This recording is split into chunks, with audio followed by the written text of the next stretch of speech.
Tidak sah salat kamu sampai engkau membaca Al-Fatihah. Mau imam makmum sama, namun adabnya imam dahulu baca, baru kita baca. Kenapa? Karena munajat dialog ini tidak bisa diwakilkan kepada imam.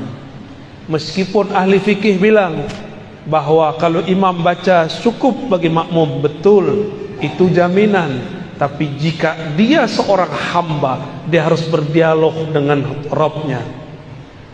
Maka saya termasuk orang yang sangat kagum dengan mazhab Imam Muhammad bin Idris Syafi'i.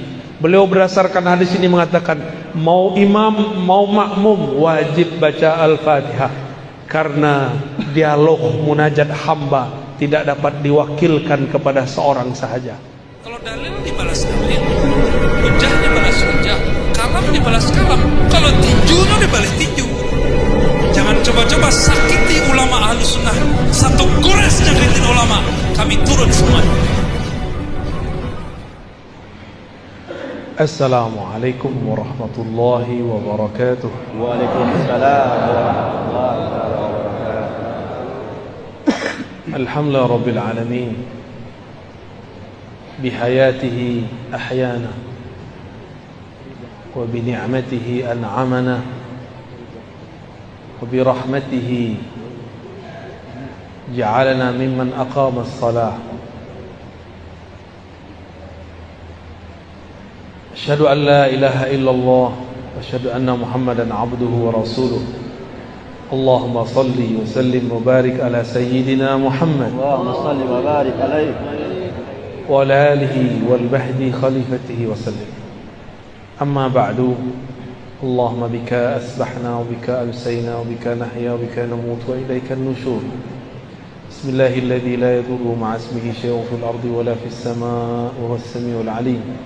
نعوذ بكلمات الله التامات من شر ما خلق. اللهم إنا نسألك خير هذا اليوم وخير فيه وخير بعده ونعوذ بك من شر هذا اليوم وشر ما فيه وشر بعده. Jamaah subuh yang dimuliakan Allah, kota Singkawang ya. Ini kota insyaallah diberkahi Allah. Amin ya Allah. Karena jamaahnya masih banyak yang sholat subuh. Walaupun beda suku, beda agama banyak di sini, tapi pembeda kita dengan selain kita cuma satu. Beda kita bukan kopiah, bukan serban, bukan baju. Perbedaannya kita bangun lebih awal dari dia. Kita bangun lebih awal daripada dia. Dan inilah satu-satunya agama di alam semesta yang mengajarkan bangun bahkan sebelum orang seharusnya bangun. Bahkan surat kedua yang diturunkan, wahai orang berselimut, ya ayyuhal muzzammil qumil laila illa qalila. Bangunlah malam hari meskipun sedikit.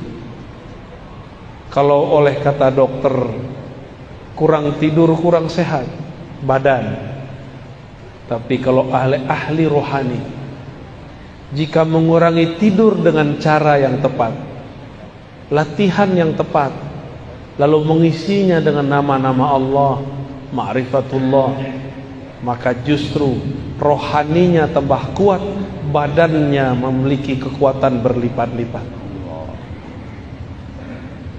Kalau sudah terlatih dengan cara yang baik, ya. Kalau enggak, nanti malam tadi tahajud, siang nanti ngomong, saya capek. Kenapa? Malam tadi tahajud jam 2. Enggak pakai caranya, ada tekniknya. Segala sesuatu ada ilmunya. Jangan beramal dengan nafsu. Beramal itu justru untuk mengendalikan nafsu. Bapak Ibu yang bukan Allah, semoga majlis subuh ini betul-betul diberkahi oleh Allah. Amin. Mau bahas tentang apa? Akidah, fikih, tasawuf. Torikoh. Mau torikoh yang mana? Torikoh akhir zaman ya. Suatu kali saya datang ke suatu tempat. Dalam tanya jawab ada yang bertanya. Apa pertanyaannya? Apakah kita dapat cinta Allah dengan berzikir, dapat cinta Rasulullah dengan bersalawat? Saya lihat yang bertanya masih kecil, tapi pertanyaannya seperti orang yang sudah sedewasa. Mungkin dia dapat keberkahan sang wali yang ada dulu mengajar di pesantren itu. Dan juga mungkin ini pertanyaan seperti Jibril bertanya kepada Nabi Muhammad untuk mengajari siapa yang hadir. Atau mungkin yang lain. Wallahu a'lam bis-shawab. Yang pasti pertanyaannya, apakah dengan zikir kita jadi cinta Allah? Allah jadi cinta kita? Apakah dengan salawat kita dapat cinta Rasulullah? Lalu dengan izin Allah dan nikmat Allah saya menjawab, cinta Allah dulu baru berzikir, cinta Rasulullah dulu baru bersalawat. Dari mana dalilnya? Dalilnya dari Quran, surat Muhammad sallallahu alaihi wasallam ayat 19. Fa'lam annahu la ilaha illallah. Fa'lam dulu. Al-Imam Al-Bukhari menerjemahkan kata fa'lam, al-ilmu qabla al-qawli wal-amal. Berilmu dulu, baru katakan dan amalkan. Jangan dibalik. Beramal dulu baru berilmu, itu tidak tepat. Maka fa'lam, pelajari dulu siapa yang engkau sebut, baru sebut namanya. Maka ringanlah menyebut namanya. Mau 1000, 2000, 3000, 5000, 10.000, 70.000, ringan. Tapi kalau belum kenal namanya, 33 pun terasa berat. Kalau sudah cinta, jangankan duit 50.000. Kalau kita punya 5M pun kita kasih. Tapi kalau belum kenal nih, traktir 5.000 pun kita berat. Benar. Itu baru makhluk, apalagi Khaliq.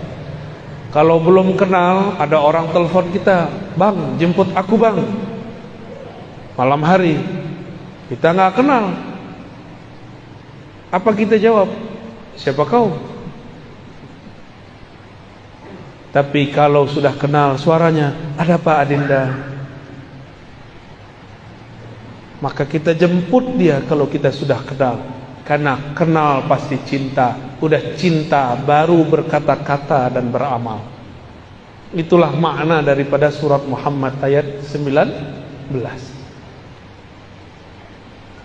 Sayyidina Abu Bakar As-Siddiq setiap kali menyebut nama Allah, badannya langsung bergetar. Dia tidak sanggup mengeraskan suaranya. Maka dikenallah Sayyidina Abu Bakar Siddiq, zikirnya lembut. Dalam bahasa Arab, az-zikr al-khafi atau sirri, zikir yang sir, yang lembut. Karena dia kenal siapa yang dia sebut. Tapi Abu Bakar ditanya, apa yang disebut ma'rifat, mengenal Allah? Jawaban beliau, ketika engkau mengaku semakin mengenalnya, semakin engkau mengaku bahwa pengetahuanmu tidak ada apa-apanya. Ini baru faham tauhid, pembagian sekian, baru faham sifat 20, sudah merasa alim. Belum, itu belum. Bahkan satu huruf pun itu ada nama, ada makna di dalamnya. Kita baca al-lafaz Allah, alif di situ sudah ada maknanya. Jika tidak ada maknanya, kenapa Allah mengatakan alif lam mim?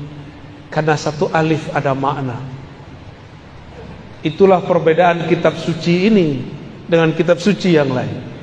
Kitab suci Al-Quran, jika diterjemahkan, terjemahannya bukan Quran, namanya terjemahan. Al-Qur'annya bukan itu, karena terjemahan dari makhluk, sedang Quran bukan dari makhluk. Maka tidak sah sholat pakai terjemahan. Allahu Akbar, dengan nama Allah yang Maha Pengasih lagi Maha Penyayang. Segala puji milik Allah Rabbul Alamin, pencipta alam semesta. Enggak sah. Salatnya langsung batin. Ya. Itu salatnya langsung batin. Al-Qur'an turun dari sananya sudah bahasa Arab. Maka dapat dipastikan enggak usah pakai hadis palsu. Bahasa langit, bahasa Lauh Mahfuz, bahasa surga, bahasa para malaikat, itu bahasa Arab yang murni. Cukup ini. Bahkan Allah pun berkalam-kalam dengan hambanya dengan bahasa Arab. Dalilnya apa? Allah turunkan di arasnya surat Al-Fatihah. Jadi salah satu oleh Nabi ketika beliau diangkat Mi'raj, Allah langsung turunkan surah Al-Fatihah. Dialog Nabi dengan Allah. Bismillahirrahmanirrahim, itu pembuka. Sayyidina Nabi SAW membuka lagi. Alhamdulillahi Rabbil Alamin. Allah jawab, Hamidani abdi, hambaku telah memuji-mujiku. Setelah Alhamdulillah apa? Ya, bangun petidur nih. Ar-Rahmanir Rahim. Apa kata Allah? Asna alayya abdi, hambaku sangat banyak memujiku. Maliki yaumiddin, sama Allah juga jawab begitu. Wali abdi ma sa'al, Allah tambahkan, apa yang dia minta aku pasti kasih. Iyyaka na'budu wa iyyaka nasta'in, sampai akhir Allah mengatakan aku kasih, aku beri. Maka tiadalah orang mendirikan makna Al-Fatihah lalu membacanya dengan lisannya melainkan Allah Ta'ala kabulkan semua hajatnya kalau baca Fatihahnya benar. Ya, kalau baca Fatihahnya, saya sudah baca Fatihah kok nggak sampai-sampai, berarti Fatihahnya belum dialog dengan Allah Subhanahu wa Ta'ala. Ketika Nabi naik ke arasy Allah, Allah turunkan di situ, maka ada ayat yang belum tertulis sebagai ilmu Al-Quran. Dalam ilmu Al-Quran disebut dengan ma'rifatu makan nuzulil ayat, mengetahui tempat turunnya ayat. Belum ada yang menyebut arsy, samawi, ardi. Yang baru ada laili nahari, turun siang hari, turun malam hari. Makki madani, turun di Mekah, turun di Madinah. Tapi kita tambahkan ilmu Quran di akhir zaman, ya, bahwa Al-Fatihah adalah ayat arsy, ayat yang turun di arasy Allah Subhanahu wa Ta'ala. Itulah yang dibawa. Oleh karena itu solat hanya sah dengan Al-Fatihah. Jangan debat lagi kalau ada imam baca atau tidak. Jangan debat lagi. Nabi cukup mengatakan la salata liman lam yaqra' bi Fatihatil Kitab. Hadis Bukhari dan Muslim. Tidak sah solat kamu sampai engkau membaca Al-Fatihah. Mau imam makmum sama, namun adabnya imam dahulu baca baru kita baca. Kenapa? Karena munajat dialog ini tidak bisa diwakilkan kepada imam. Meskipun ahli fikih bilang bahwa kalau imam baca cukup bagi makmum, betul, itu jaminan. Tapi jika dia seorang hamba, dia harus berdialog dengan Rabbnya.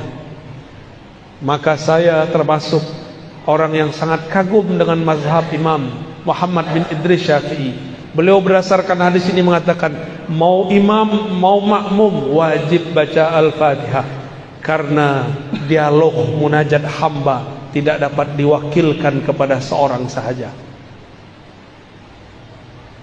Jadi gak usah debat Pak. Debat itu belakangan, hadisnya tidak ada perdebatan. Yang tidak boleh baca keras-keras di belakang, atau baca aja lebih dahulu dari imam. Itu yang tidak boleh.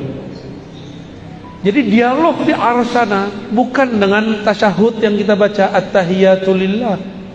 Itu hadisnya kurang sahih, bahkan tidak sahih.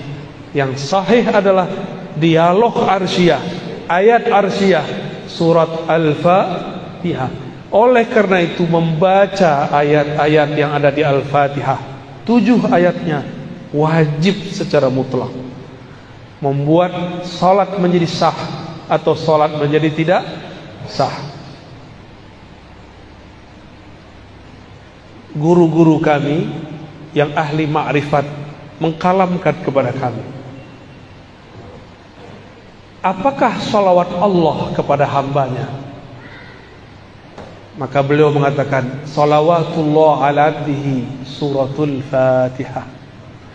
Salawat Allah kepada hambanya adalah turunnya surat Al-Fatihah. Salawat artinya turunnya rahmat. Dialog yang ada dalam Al-Fatihah membuat rahmat turun kepada pembacanya. Oleh karena itu, kalimat di hadisnya la salata, tidak dianggap salat. Liman la yaqra, liman lam yaqra, bagi yang tidak qara'a. Apa arti qara'a? Jama'a bainaz zahir wal batin. Qara'a bahasa Arab artinya menggabungkan zahir dan batinnya, baru disebut qira'ah. Inna alaina jam'ahu wa qur'anah. Quran di situ artinya kumpulkan. Berarti orang yang disebut membaca Al-Quran, orang yang mengumpulkan batinnya dan zahirnya dalam satu lafaz. Gimana? Tadi sudah baca qira'a Al-Fatihah belum? Belum ya? Lain yang dibaca, lain yang dikumpulkan ingatan dengan kolbu. Dari kolbulah kita membaca Al-Fatihah. Bismillahirrahmanirrahim. Dengan nama Allah. Allah itu bahasa kolbu. Ar-Rahman, yang mengasihi, yang maha kasih, yang maha sayang. Kasih sayang bukan ada di badan, bukan ada di muka. Tidak ada namanya muka terkasih, yang ada kolbu yang mengasihi. Kalau wajah cantik, tapi kalau kolbu di dalamnya ada kasih sayang, maka bismillahirrahmanirrahim turunnya ke dalam kolbu. Jadi kalau baca Al-Fatihah, baca dengan insya Allah salatnya khusyuk ya. Tidak tahu artinya tidak apa-apa, tapi pahami tujuan membacanya.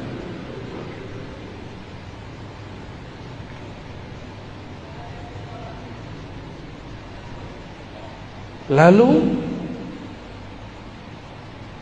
kembali ke pertanyaan yang tadi.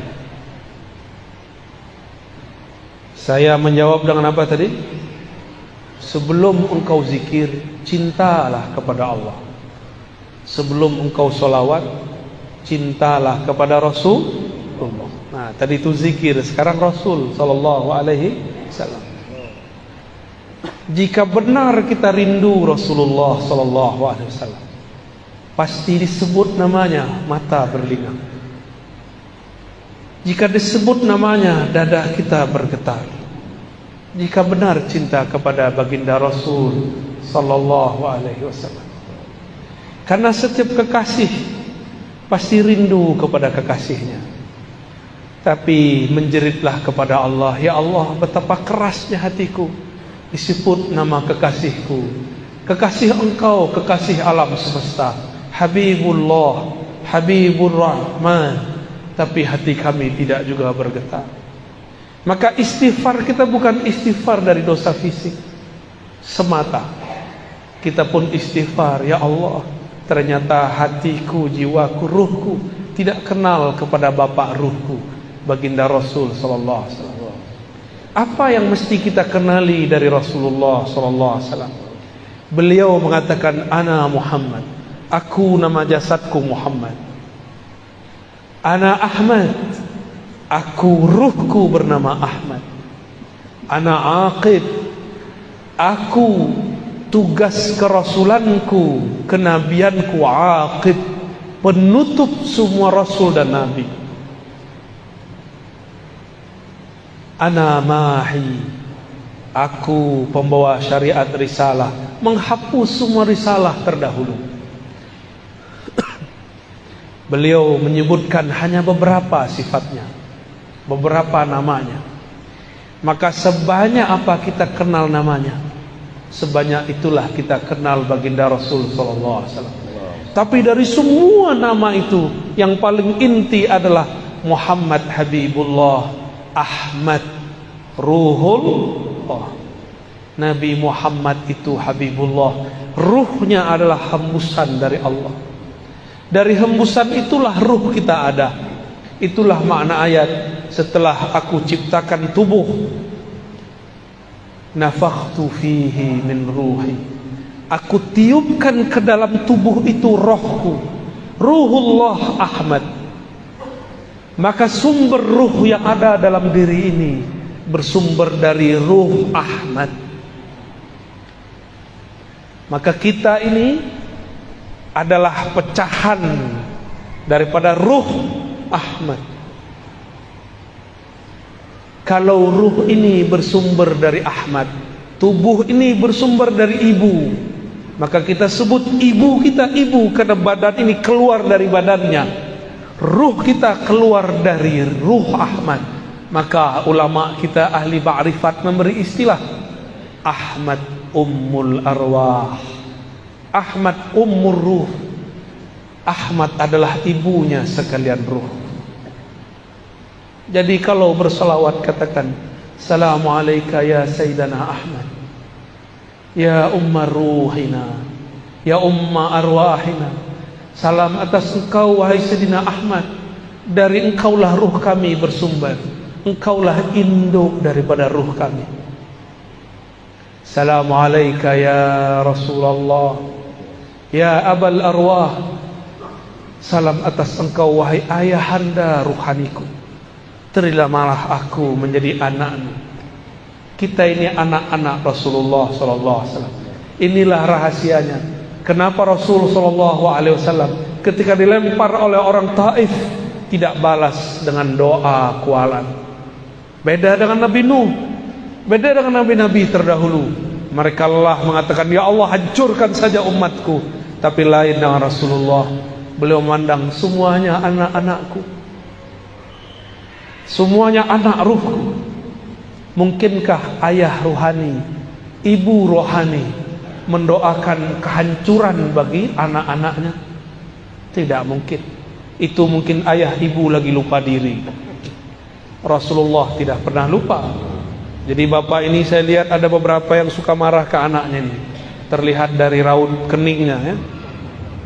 Semarah-marah kita jangan bilang matilah kau, jangan. Cilakalah kau, jangan. Setan kau, jangan. Kalau lagi marah Pak, kutuknya begini, jadi wali Allah kau. Amin ya Rabbal. Jadi ulama lah kau, jadi orang alim lah kau. Kalau kita mengutuk anak dengan begitu, jangan dibodoh-bodohi. Karena lewat malaikat doa amin. Nabi SAW menegur seorang yang sedang sakit. Apa kata dia? Malangnya nasibku, beberapa hari ini sakit, cilakalah badanku. Nabi kata, Mah, diam,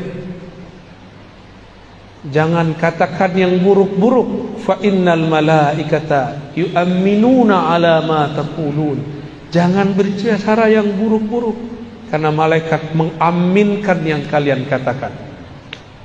Ya, sepakat ya. Jangan ngutuk anak dengan yang buruk. Kalau ngutuk dengan yang baik Pak. Baik. Sudah faham kenapa Nabi berbeda dengan Nabi Nuh. Walaupun umurnya 950 tahun, Nabi Muhammad cuma 63 tahun. Secara fisik, Tapi ruhani Nabi lebih tua dari Nabi Nuh. Ruhani Nabi Muhammad itu induknya ruh Nabi Nuh. Maka Nabi Nuh tidak sanggup melewati kemuliaan ruh Nabi Muhammad sallallahu alaihi wasallam. Maka kalau bersolawat, Pak, saya ijazahkan satu solawat, dibaca dalam hati. Assalamu alayka ya abati ya Rasulullah. Atau pakai tambah, Assalatu wassalamu alayka ya abati ya Rasulullah. Salawat dan salam atas engkau, wahai ayahanda ruhaniku, Rasulullah sallallahu alaihi wasallam. Coba sama-sama. As-salatu wassalamu alayka ya abati ya Rasulullah. Salam atas engkau, salam rindu atas engkau, wahai ayah ruhani kami. Terimalah kami menjadi anak-anak ruhani-Mu. Amin ya rabbal alamin. Al-Fatihah. Ar-Rahman. Iya. Syurut.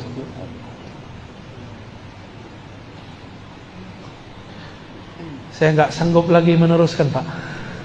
Diteruskan nanti hujan di dalam masjid, ya. Allahumma sholli ala sayyidina Muhammad. Ya, silakan bagi yang ingin bertanya, orang dulu. Silakan.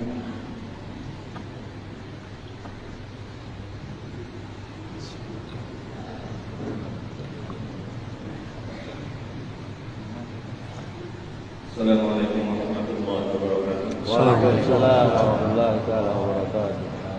Nama saya Jeffrey dari Kabupaten Bengkayang.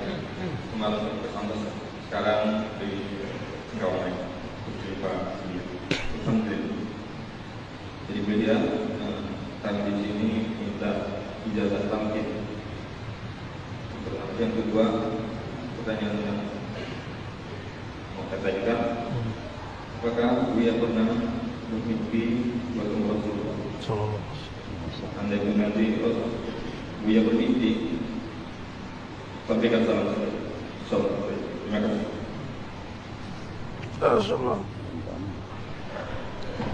Tadi itu sudah talqin, itu talqin sholawat, ya. Antum itu langsung ijazahnya langsung dari Rasulullah secara ruhani. Karena saya belajar hadis, dalam ilmu hadis tidak terima riwayat kecuali ketemu fisik. Tapi ini ketemu rohani. Terjawab pertanyaan kedua. Jadi suatu saat ada orang aliran sesat datang kepada saya. Dia mengaku imamnya adalah Imam Mahdi. Hari Jumat, saya kemudian sebelum sholat, saya sholawat mengadu kepada Rasulullah. Kenapa saya gelisah? Gelisahnya bukan main. Saya nggak pernah segelisah itu. Dulu punya masalah apa saja tidak ada gelisah. Ini gelisahnya bukan main. Sebelum Jumatan, saya kemudian menyapa Rasulullah. Allahumma salli ala sayyidina Muhammad. Assalamualaikum ya Rasulullah. Assalamualaikum ya Habibullah. Assalamualaikum ya Sayyidi ya Rasulullah. Begitu terus saya baca. Wahai Rasulullah, wahai Rasulullah, syafaatkan aku, syafaatkan qalbuku, syafaatkan pikiranku, badanku. Kenapa ini gelisah? Tiba-tiba Allah masukkan saya ke alam yang bukan alam ini. Disebut tidur bukan tidur, disebut jaga bukan jaga. Ya. Jadi ini bukan bagian ahli hadis. Ini bagian ahli rohani. Di saat itu seakan-akan beliau berkalam. Bacalah assalamu alayka atau assalatu wassalamu alayka ya abati ya Rasulullah. Pas mau azan saya sadar lagi. Terbangun lagi. Maka benarlah kata Nabi, man ra'ani fil manam fasayarani yaqzah. Saya akan bermimpi ketemu aku, akan bertemu aku dalam keadaan jaga. Disebut jaga mimpi, disebut mimpi kok terasa jaga. Ya. Alhamdulillahirabbil alamin. Tapi ingat, saya bukan orang suci. Kan tadi tanya ya, saya sebenarnya malu menceritakan ini. Ya. Nanti ada orang hasad bilang, Ustaz, gak boleh cerita mimpi. Mana dalilnya? Mana dalil gak boleh cerita mimpi? Gak ada dalilnya. Tapi jangan terlalu berlebihan dengan mimpi. Biasa aja, ya. Orang mimpi belum tentu dia wali. Sebagaimana yang tidak mimpi belum tentu tidak wali. Ya. Paham? Jadi mimpi itu terjemahan dari alam sadar. Kita ini punya kesadaran alam bawah sadar. Dia sadar tapi di alam bawah sadar. Ini ternyata maksud kalam Nabi. Bainama ana naimun wal yaqazah. Antara aku tidur dan bangun, itu disebut alam bawah sadar. Nabi sudah sebut istilahnya 14-15 abad yang lalu. Ahli psikologi baru menemukan istilahnya sekarang. Mereka sebut trans. Tapi mereka pun bingung trans itu apa. Karena trans yang mereka tahu cuma Trans Jakarta, Pontianak, Singkawang. Allahumma salli ala Sayyidina Muhammad. Baiklah, pertanyaan berikutnya kita bagi sesi.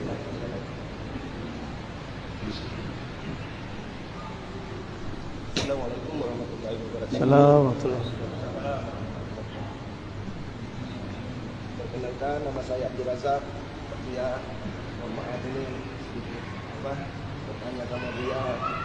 Saya ingin bertanya Buya tentang tafsir Al-Fatihah. Yang mana itu selama ini mengajar di dalam hati saya Buya. Yang mana tafsir Bismillahirrahmanirrahim, apakah itu dengan nama Allah atau dengan atas nama Allah Buya? Kalau dengan nama Allah, kalau untuk terjemahan bahasa Indonesia memang itu tidak ada Buya. Tapi dengan nama Allah mungkin untuk pendapat saya pribadi Buya, saya merasa itu lebih betul. Tapi tidak boleh Buya, saya hanya ingin bertanya. Kedua, apakah tunjukkanlah kami jalan yang lurus atau bimbinglah kami jalan yang lurus? Ya Buya, pertanyaan saya dua, mungkin itu aja yang saya sampaikan. Saya ingin berdaya. Assalamualaikum warahmatullahi wabarakatuh. Waalaikumsalam. Bagus pertanyaannya ya. Apa makna daripada Bismillahirrahmanirrahim? Apakah bi dengan nama atau atas nama? Ini teori dulu ya. Pakai ilmu nahu sorof. Jangan sarap ya. Nahu, ilmu nahu. Dalam ilmu gramatikal bahasa Arab ada yang disebut huruf jar atau huruf khafat. Huruf yang membuat kata setelahnya berbaris di bawah. Ismun masuk ba bismi. Masuk ba bismi. Huruf jar itu saling mewakili makna satu sama lain. Ini contoh. Sebelum masuk basmalah ada ba tapi bukan di bismillah, di ta'awuz. A'udzu billahi minasy syaithanir rajim. A'udzu billah. Aku berlindung bi. Apa arti bi di situ? Kita terjemahin biasanya apa? Aku berlindung kepada Allah atau dengan Allah? Kepada. Maka bi bermakna ila atau ala. Maka huruf jar saling mewakili makna satu sama lain. Contoh, apa tuh lafaz kalau lagi kita baca sholawat? Bibakkata. Ada satu lafaznya. Ente ngantuk. Bibakkah, bi diartikan fi. Bi dengan tapi diartikan fi. Wulidtu bi Makkah, aku dilahirkan bukan dengan Mekah tapi di Mekah. Sudah berapa arti ba? Sudah 2. Ya. Maka bismillah ini bismillah apa? Ulama kita mengartikan ini ba isti'anah. Ba minta tolong. Ada yang mengartikan ini ba istizan, minta izin.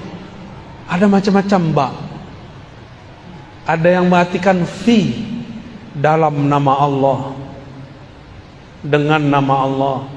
Lebih tinggi mana orang yang bawa nama atau di dalam nama? Nama tidak pernah terpisah dari yang punya nama. Ini Ar-Razi, ya ini badannya. Maka saya yang di dalam nama Ar-Razi itu.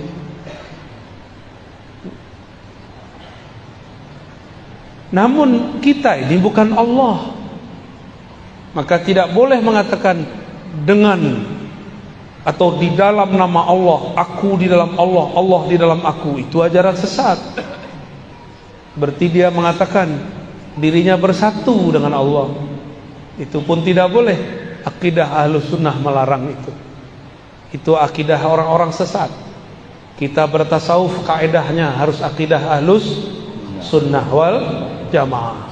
Tidak boleh keluar, satu jengkal pun tidak boleh keluar, satu jari pun tidak boleh keluar. Keluar zindik.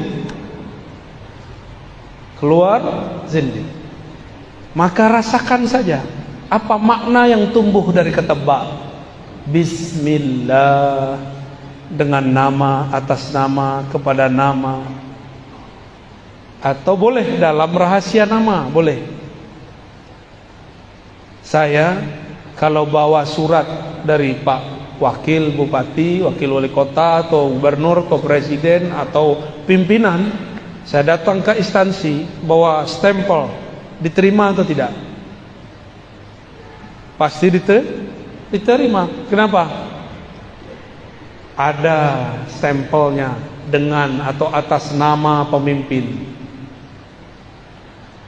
Dulu guru-guru kita juga begitu. Jika ada santri datang kepada syekh, kalau bawa nama temannya pakai surat, saya bawa surat dari guru saya, dibuka. Walaupun ada antri 1000, pasti dia yang didahulukan. Ya, kalau bawa nama itu baru, karena di ruas-ruas ini ada nama, didaftarkan dulu baru bisa masuk. Kalau kita mau naik ke hadirat Allah, maka harus lewat nama ini. Bismillah. Di manakah nama Allah? Allah pancarkan. Allah pancarkan pada qalbu baginda Rasul. Ini tidak ada pada zikir-zikir yang lain. Hanya ada pada zikir sholawat. Itulah rahasianya yang kita sebut malam tadi di Sambas ya. Ya. Di surat Taubah basmalahnya diakhirkan, wabil mu'minina raufur rahim. Dan terhadap orang beriman, Rasulullah mempunyai 2 nama yang merupakan nama Allah, Rauf Rahim. Rauf Rahman, sama, mirip, walaupun berbeda beberapa. Rahim. Ternyata kata Rauf yang merupakan Asmaul Husna dibolehkan untuk nama Rasul. Rahim yang merupakan nama Allah tapi disebut sebagai nama Rasul. Rasul yang Rauf, Rasul yang Rahim. Maka Allah menyayangi makhluk lewat Rasulullah. Maka siapa yang berselawat kepada Rasulullah, dia telah masuk ke dalam rahasia nama-nama Allah. Inilah rahasianya kenapa sholat jadi sah ketika kita Bismillah. Inilah rahasia juga kenapa mazhab Malik, di mazhab Malik lama tidak ada basmalah di Fatihah, tapi dia tetap membaca sholawat di akhir, maka sah sholatnya. Ya, karena itu rahasia nama. Wallahu a'lam bishawab. Maaf, kita berikan dulu untuk Ahwat begitu. Satu pertanyaan, silakan dulu. Kita ngomong. Kalau tidak ada, saya sarankan kepada bapak-bapak. Tunggu dulu. Ada, silakan.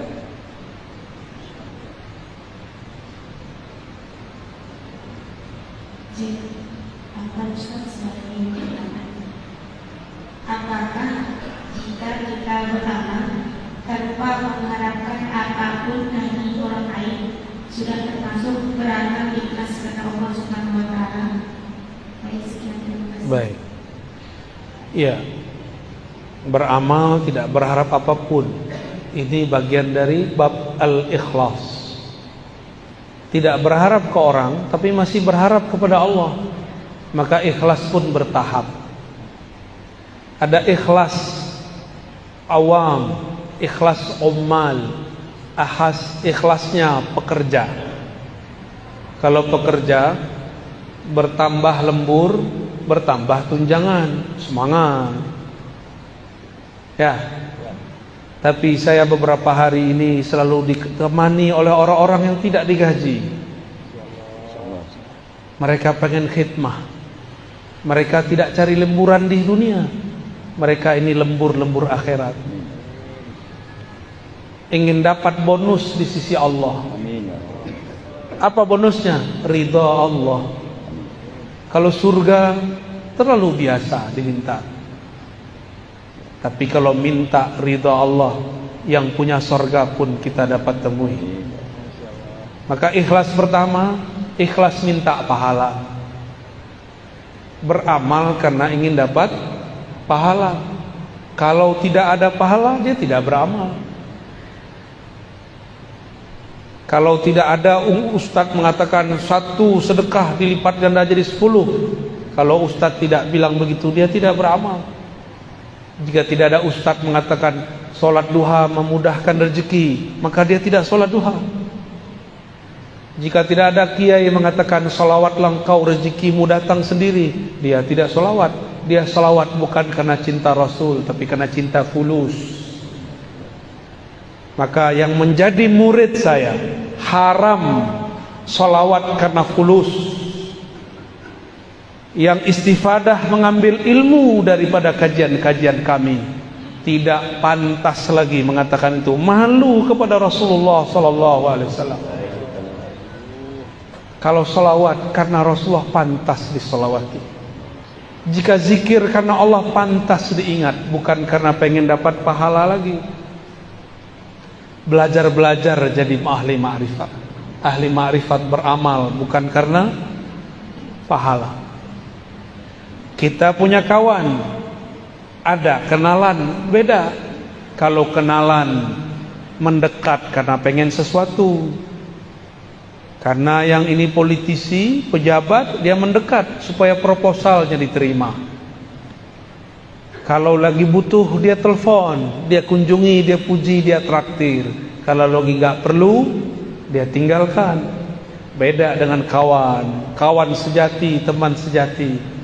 Tidak mau ngasih proposal pun masih ngasih duit, masih neraktir. Ya, kita yang mana? Kawan matre atau kawan sejati? Umat matre atau umat sejati? Umat hamba matre atau hamba sejati? Hamba sejati yang menghambakan dirinya kepada Allah karena memang dirinya hina, Allah maha mulia. Ya, jadi mulai detik ini, pagi ini, jangan lagi amalkan amal-amalan. Kalau mau beli rumah, sholawat sekian. Bukan begitu cara memahaminya. Boleh amal begini, tapi dengan niat yang diganti. Ya Allah, jika tidak punya rumah membuat aku lupa kepada Engkau, maka ya Allah berikanlah aku rumah berkah sholawat kepada Rasulullah. Boleh.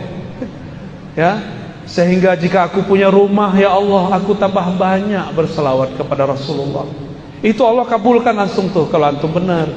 Karena Allah pencemburu. Allah pencemburu. Allah tidak mau terbersit di kalbu kekasihnya sesuatu yang mengganggunya.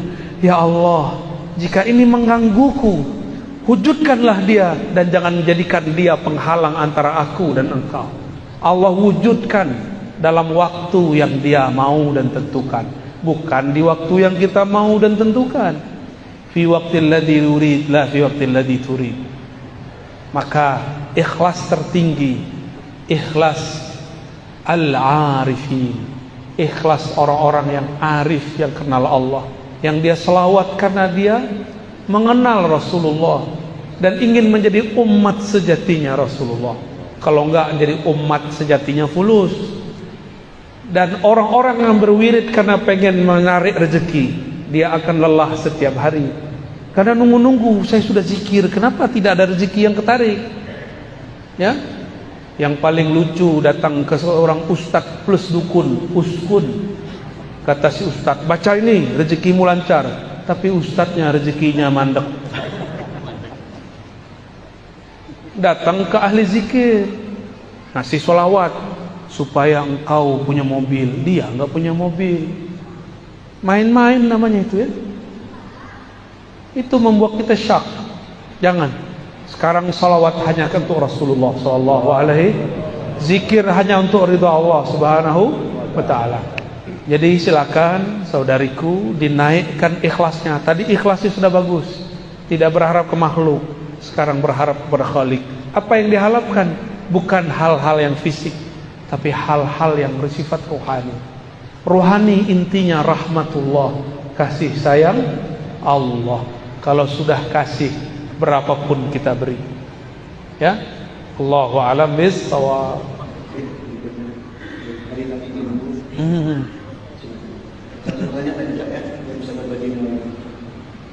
Assalamualaikum warahmatullahi wabarakatuh. Assalamualaikum. Saya mau nanya beliau, karena saya salah satu penggemar dari Buya. Yang saya akan tanyakan, mohon diterangkan hubungan antara dasar kolbu kuat dan sir. Itu aja beliau. Assalamualaikum warahmatullahi wabarakatuh. Assalamualaikum. Jasad ini perangkat, yang mengendalikan adalah raja. Rajanya kolbu. Si raja ini di dalam struktur dia memerintah, ada lagi rajanya. Ada raja di atas raja. Itulah fuad. Si fuad inilah yang menggerakkan, memutuskan, kamu begini, kamu begitu. Kolbu itu berubah-ubah. Sumyal qalbu litaqallubih. Disebut kolbu karena dia berubah-ubah. Tapi kalau sudah menjadi fuad, dia punya pendirian. Dia punya pendirian, ya. Dia punya yang disebut dalam bahasa Arab mauquf atau mauqif, tempat dia berpendirian. Wala taqafu ma laysa laka bihi ilm. Jangan engkau berwukuf, berpendirian terhadap yang engkau tidak punya ilmunya. Maka ilmu itu ada di fuad, karena inna sam'a wal basara wal fuada, sesungguhnya sama, basar, fuad semuanya akan ditanya, diminta pertanggungjawaban, mas'ula, ditanya oleh Allah Subhanahu wa ta'ala. Jadi fuad ini yang membuat keputusan di dalam kolbu. Tapi si fuad bisa memutuskan karena ada otaknya. Otaknya fuad, otak dari otaknya kolbu disebut lub. Lub itu inti. Berarti apa? Inti. Maka orang-orang yang mempunyai spirit ini disebut ulul albab. Dan ini lebih tinggi dari profesor, lebih tinggi dari filsuf. Dia berbicara jauh ke depan. Maka mereka bisa memprediksi kalam-kalamnya, karena dia berbicara dengan lub, kata-katanya berlaku sampai beberapa abad ke depan. Seperti imam-imam mazhab yang 4. Mereka berfatwa sesuatu yang baru cocok untuk zaman ini. Contoh, Imam Abu Hanifah mengatakan zakat fitrah boleh dengan yang senilai dengan beras atau gandum, makanan pokok. Coba saya tanya Bapak Ibu nih, dikasih beras, dikasih fulus, pilih mana? Jujur, dikasih beras apa fulus? Matre semua ya. Ibu-ibu dikasih beras, dikasih duit, pilih mana? Hah? Enggak, ibu-ibu jawabnya lain. Yang ngasih beras aja lah. Suami maksudnya. Itu kalam dikalamkan abad kedua. Tahun 130 beliau berfatwa begitu, tahun 150 dibid'ahkan orang. Tapi di tahun 2000 hampir semua kiai ulama membolehkan bayar zakat fitrah dengan duit, bahkan yang senilai dengan duit, pakai pencet-pencet. Apa tuh namanya? Dijikir digital. Bid'ah beneran tuh. Ya, itu yang ngomong Imam Abu Hanifah. Abad kedua dia berbicara, 12 abad setelahnya baru terang benderang dia berbicara dengan lubnya. Lain dengan Imam Syafi'i. Imam Syafi'i berbicara dengan ruhnya. Kata beliau, wajib baca Fatihah dalam salat, mau imam mau makmum, karena munajat kepada Allah tidak dapat diwakilkan. Jadi Allah kasih anugerah lub kepada Abu Hanifah, agunah ruh kepada Imam Syafi'i, ma'rifatul ruh. Semuanya dapat ilmu ini, tapi yang mereka sampaikan ini beda-beda ilmu.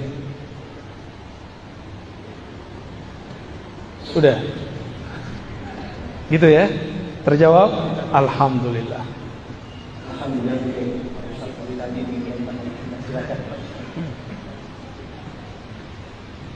Ya.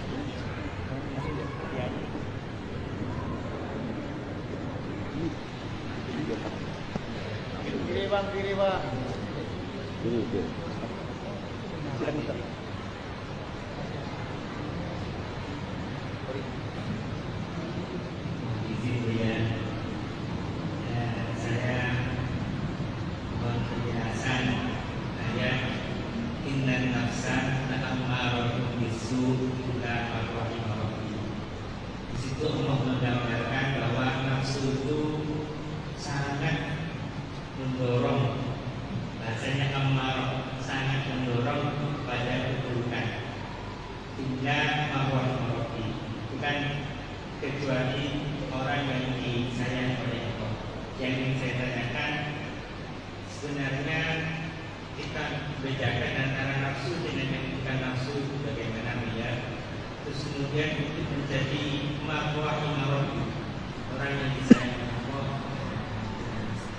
Masya Allah, ini pertanyaan puncak ya, terakhir ya. Pertanyaannya betul-betul husnul khotimah. Inna nafsa la ammaratun bisu. Panjang itu, bisu. Karena emang su itu panjang. Sesungguhnya nafs, jiwa, diri, punya diri. Diri ini yang zahir. La, pakai la di situ sungguh, bukan la tidak. Disebut lam taukid, sungguh. Ammarah, bukan amarah. Ammarah berarti banyak memerintah, banyak mendorong, banyak mengajak kepada su. Tuh panjangan. Su artinya keburukan, keburukan, keburukan, keburukan. Dalam keburukan ada keburukan, setelah keburukan ada lagi efek dari keburukan. Maka tidak ada satu maksiat kecuali berimbas kepada maksiat berikutnya, terus bertali-tali. Dan ini pemutusnya cuma satu, illa, kecuali man rahima rabbi, kecuali yang disayangi oleh Allah. Rahmat Allah turunnya ke dalam kalbu saat seseorang anak kecil wafat. Keluarga Rasulullah, cucunya wafat, Nabi menangis.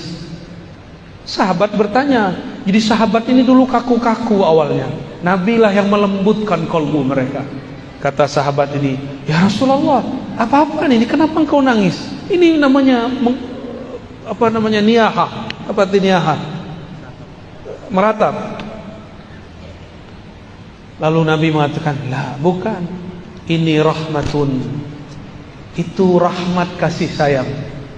Wada Allah telah letakkan, tempatkan, masukkan, titipkan, pancarkan fi qulubi man syaa min ibadihi, di kolbu-kolbu yang dia kehendaki. Kau tidak dapat, aku dapat, maksud Rasulullah. Rasulullah itu rahmatan lil, maka ujung rambut sampai ujung kakinya rahmat. Karena dari kolbunya ada rahmatullah. Maka Rasulullah itu nama lainnya rahmatan lil, itu zahir, batinnya rahmatullah.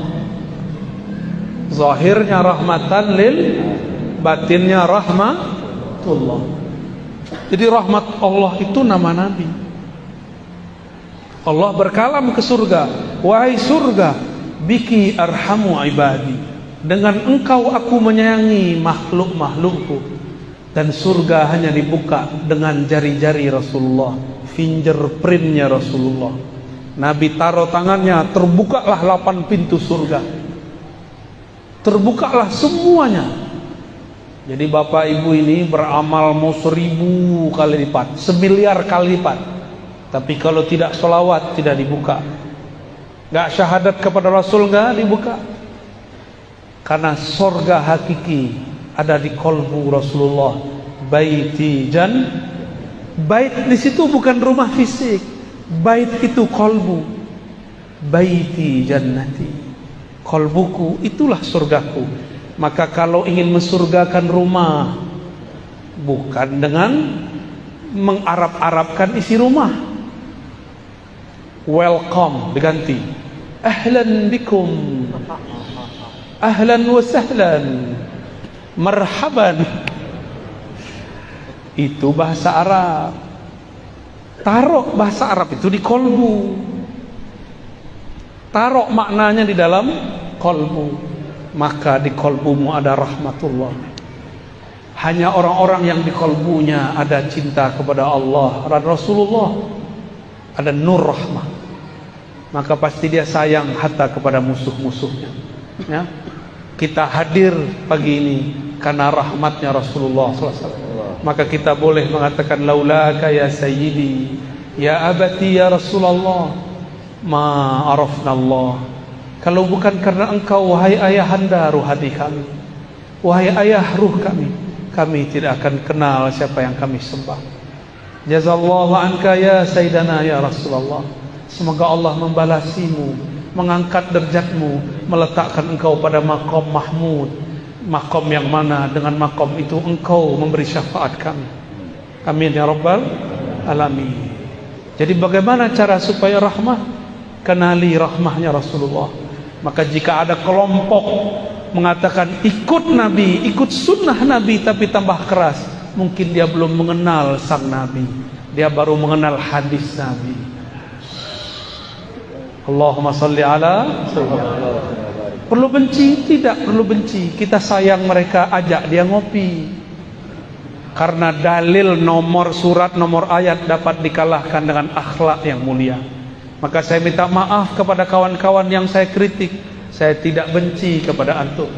Salafikah namanya, Hizbut Tahrirkah namanya, apapun antum menyebut diri, saya tidak pernah benci antum. Saya cinta kepada antum semua. Maka karena cinta saya mengkritisi, menegur. Namun kadang-kadang dalam mengkritisi mungkin saya su'ul adab. Saya minta ampun kepada Allah Subhanahu wa ta'ala. Allahumma salli ala sayyidina. Khalas? Pak Kiai bertanya. Tidak salah tanya Pak Kiai.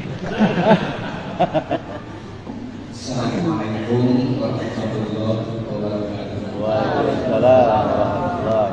Ini Pak Kiai, saya kembali kaitan dengan bacaan sholawat.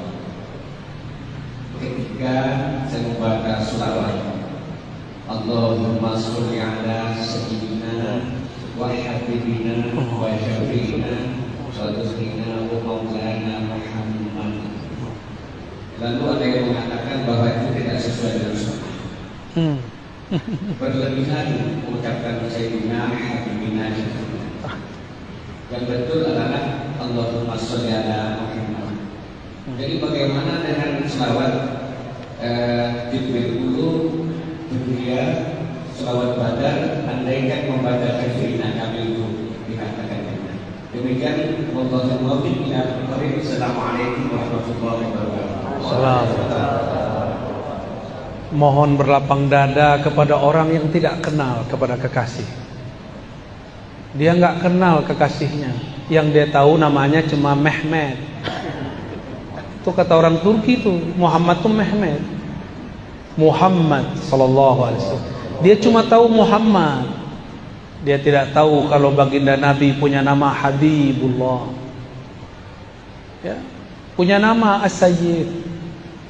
Beliau sendiri yang berkalam, ana sayyidu waladi Adam. Akulah sayyidnya anak manusia. Kamu anak manusia atau anak kera? Kalau engkau bersayyid kepada Rasulullah, katakan sayyidi, sayyidina, sayyidi, sayyidku, tuanku, sayyidina, tuan kami. Giliran Syekh Ibnu Taimiyah disebut Syekhul Islam, Al-Mujtahid Al-Mutlaq. Kenapa Nabi Muhammad tidak boleh dikasih gelar Syekhi wa Maulai? Kenapa tidak boleh? Sayyidina Umar datang kepada Sayyidina Bilal. Apa kata beliau? Marhaban bi maulana wa maula maulana. Hadis sahih. Silakan cari sendiri. Mungkin mereka belum kenal riwayat ini. Ini orang-orang terdekat Rasulullah. Adakah iman kita yang lebih tinggi dari Abu Bakar As-Siddiq radhiyallahu anhu? Ada yang lebih tinggi dari Sayyidina Bilal, Sayyidina Abu Bakar, Sayyidina Bilal, Sayyidina Umar.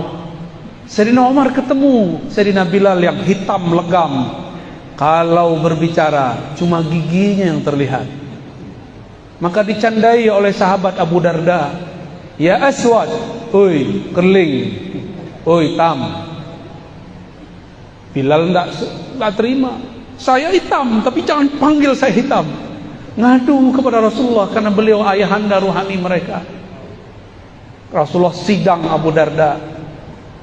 Fika syai'un minal jahiliyah. Di dalam dirimu masih ada jahiliyah. Padahal beliau seorang sahabat. Apalagi kita. Maka orang-orang yang ngejek, suka ngejek-ngejek, ustadz kita diejek sama dia. Disebut sesat, ahli bid'ah, zindik, ya. Saya enggak tersinggung, Pak. Saya cuma sedih melihat enteng aku ikut Rasul tapi jauh dari akhlak Rasulullah SAW. Inna fikum syai'an bal asya' minal jahiliyah. Di dalam diri kalian masih banyak jahiliyah. Ciri-ciri suka merendahkan orang, suka mengata-ngatai, melabeli orang dengan kata-kata sesat, kata-kata zindik. Apalagi ada yang tahu gelar saya di sana di alam YouTube? Hah? Subhat. Udah wajah antum dan aneh. Lebih subhat wajah aneh mah. Subhat, apalagi? Khurafat, dongeng, ya. Saya enggak tersinggung, Pak.